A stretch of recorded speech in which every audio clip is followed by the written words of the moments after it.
La discusión generalmente se da sobre blanco y negro, sobre si Chávez es bueno o es malo, si es igual a la Argentina o es diferente a la Argentina.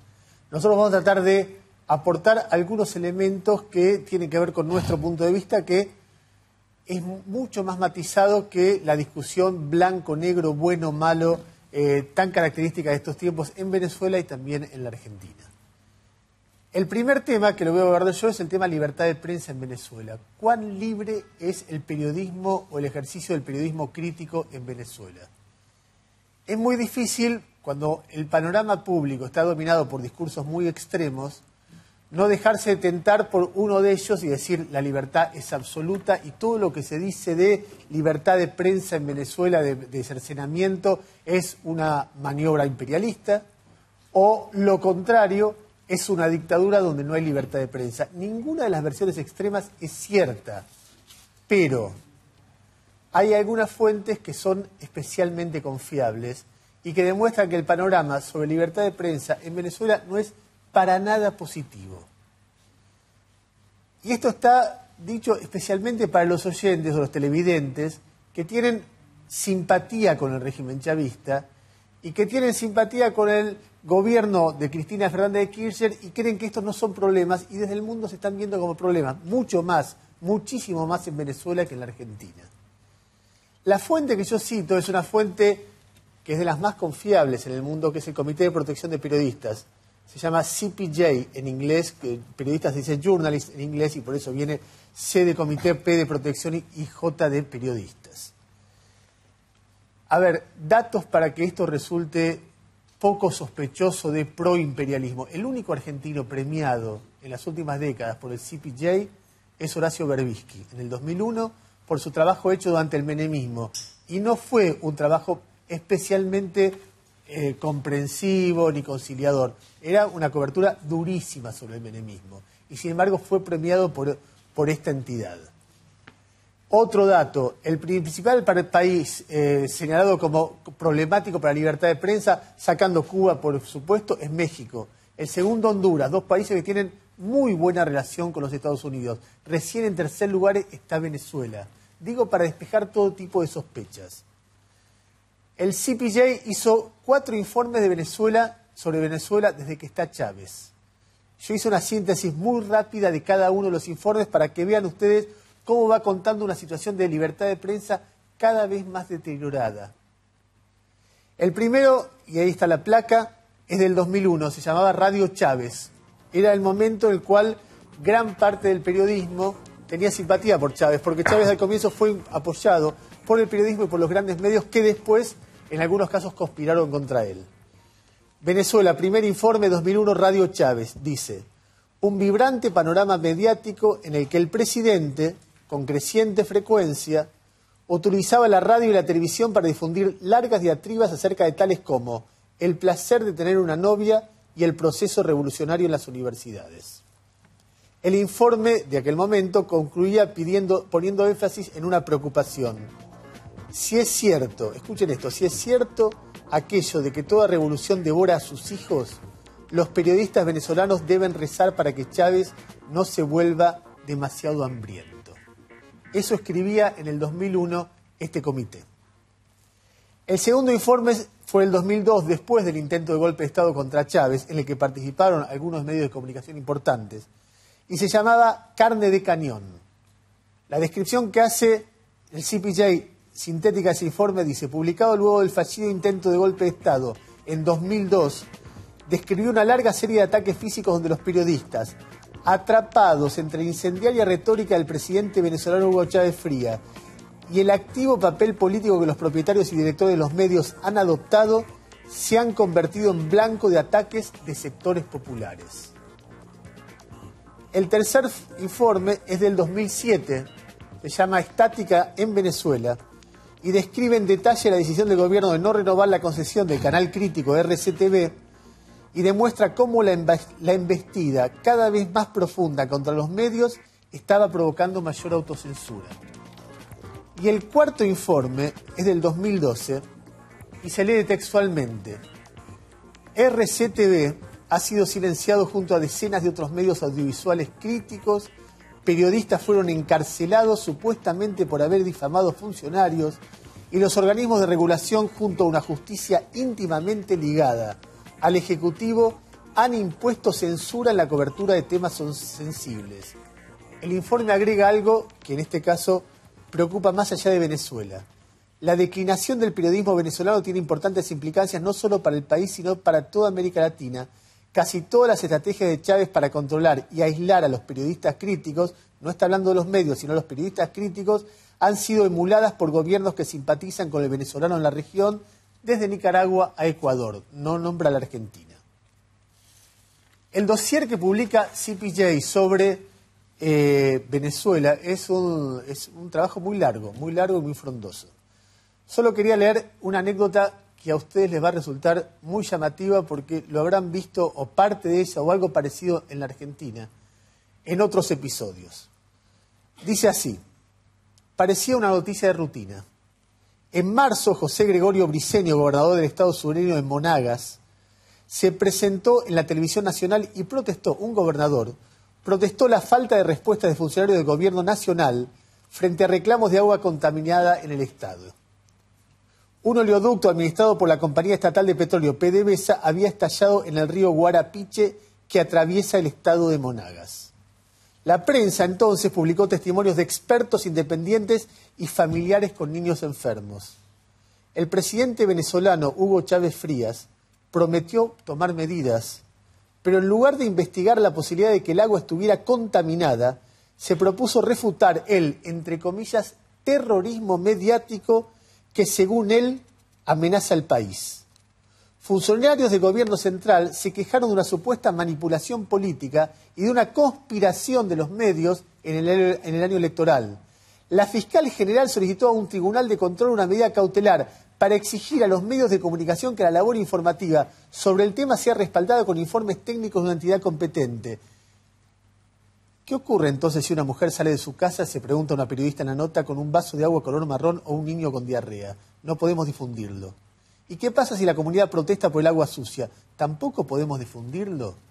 Esta es una de muchísimas anécdotas que cuenta un comité que tiene prestigio internacional, que ha criticado a la Argentina en épocas de Menem, cuya ecuanimidad, que critica a Estados Unidos, cuya ecuanimidad basta leer sus páginas para darse cuenta que no hay sesgo ideológico. Un detalle más. Hay un elemento que en todos los organismos de derechos humanos se llama mucho la atención de Chávez, que es la objeción, ya Chávez se fue del sistema de la Comisión Interamericana de Derechos Humanos, la objeción a que la Comisión Interamericana de Derechos Humanos supervise las violaciones de derechos humanos que se producen en Venezuela. La Comisión Interamericana fue la que vino acá en el 79, en plena dictadura militar, que generó esa campaña tan repugnante, la dictadura Somos Derechos Humanos los Argentinos.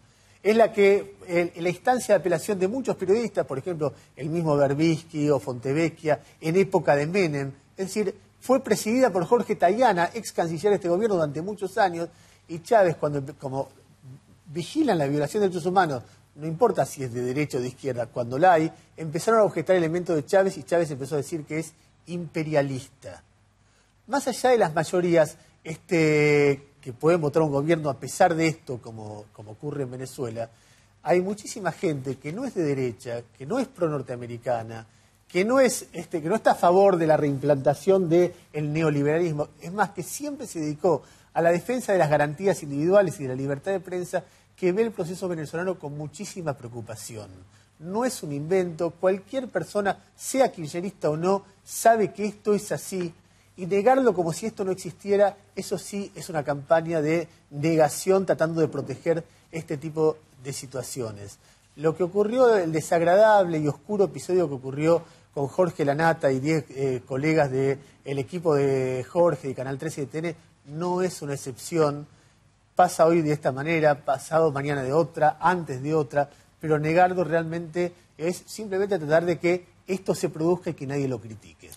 Además de eso, se pueden agregar los rasgos claramente autoritarios en otra faceta del gobierno de Chávez.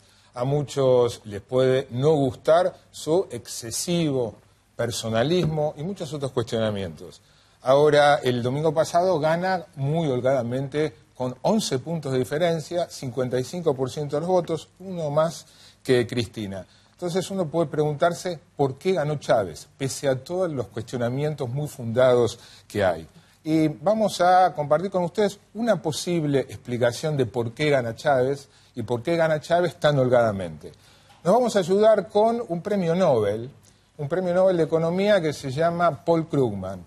Paul Krugman dice respecto a las chances de un presidente para ser reelecto, esto que vas a leer ahora en pantalla. Si la economía está mejorando fuertemente en los meses previos a una elección, al presidente en ejercicio le irá bien. Y si está estancada, le irá mal. ¿En quién se basa Paul Krugman para esto que suena muy elemental? Se basa en un politólogo de otra universidad estadounidense, de Princeton, que se llama Larry Bartels. Y ese señor, Larry Bartels, bien específicamente sobre las chances de un presidente de ser reelecto, decía lo siguiente. ¿Está ahí en pantalla? Las condiciones económicas objetivas son la cuestión singular que más influye para la perspectiva de reelección de un presidente. Repito, son las condiciones económicas objetivas la cuestión singular que más influye para la perspectiva de reelección de un presidente.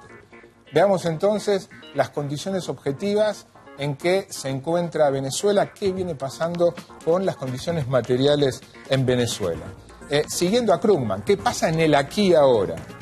El Producto Bruto, el indicador más global, más general que se tiene para medir qué está pasando con la economía. El año pasado, en 2011, aumentó 4,2%. Y en el primer semestre de 2012, es decir, ahora, aumentó 5,4%. Es decir, se cumple la regla que establece Krugman o Bartels. Una economía en crecimiento hace que un presidente en ejercicio que se postula para la reelección triunfa. Sucedió, esa regla se cumplió acá en el 2007 con Cristina, la reelección fue de un Kirchner a otro, se cumplió en el 2011, un año de alto crecimiento, Cristina gana holgadamente. Ahora, no se cumplió el 2009, donde no fue de alto crecimiento, que era un muy mal momento económico. Era muy mal momento, y también para elecciones legislativas no sé si se aplica esa misma regla, porque una elección legislativa, si bien por supuesto la situación económica es un factor que incide, que influye, hay otro tipo de consideraciones, hay más tendencia a atomizar más el voto. Ya que estamos, veamos qué pasa con las condiciones materiales en Venezuela con algo más de perspectiva. Las Naciones Unidas publican desde hace mucho tiempo lo que se conoce como Índice de Desarrollo Humano, que no solo toma en cuenta qué pasa con el Producto Bruto, con cuánto la economía, el nivel de actividad económica, sino que toma en consideración otro tipo de variables, que cómo evoluciona o involuciona el sistema de salud, la educación, la infraestructura, etcétera. Y elabora un índice que va de 0 a 1. 0 es lo peor que te puede pasar en desarrollo humano y lo mejor es cerca de 1. Noruega encabeza ese ranking, está casi pegado a 1. ¿Cómo evolucionó ese indicador para Venezuela? En el 2000 era 0,656. Fue mejorando, en el 2005 llegó a 0,692, siguió mejorando en el 2007 0,720 y en el último informe de Naciones Unidas 0,735. Ocupa el puesto 73 de todas maneras entre 197 países medidos. Debe ser de los más rezagados de América Latina, de todas maneras, ¿no? Sí, pese a esa mejora. Sí, detrás de Brasil, Argentina, Uruguay, no sé Chile. Si Brasil, porque en Brasil la pobreza, detrás de Chile, Argentina y Uruguay, seguramente. Destaca este indicador que donde mejor califica el desarrollo de Venezuela es en salud, y eso por supuesto tiene que ver con las famosas misiones de los lugares más carentes. No así, no tanto, no rankea tan bien en educación como en salud, rankea bastante peor en educación que en salud. Esto a mí realmente lo que sigue me impacta porque es un indicador muy importante para evaluar la gestión de un gobierno. ¿Qué pasa con el reparto de la torta? ¿Qué pasa con la distribución del ingreso? Y realmente hubo cambios para mejor notables en la distribución del ingreso. En 1999, ahí lo están viendo, el 40% más pobre de los venezolanos se quedaba con el 11,8% de la torta, del ingreso. Mientras que el 20% más rico se quedaba con el 54,2%. En la última medición, el 40% más pobre mejora y llega a 16,2%, mientras que el 20% más rico pierde 10 puntos porcentuales. Es mucho. Realmente esto muestra una modificación, un cambio en la distribución del ingreso muy importante. Los cambios en la distribución del ingreso son muy suaves, lentos y muy paulatinos. Sí, que se dan.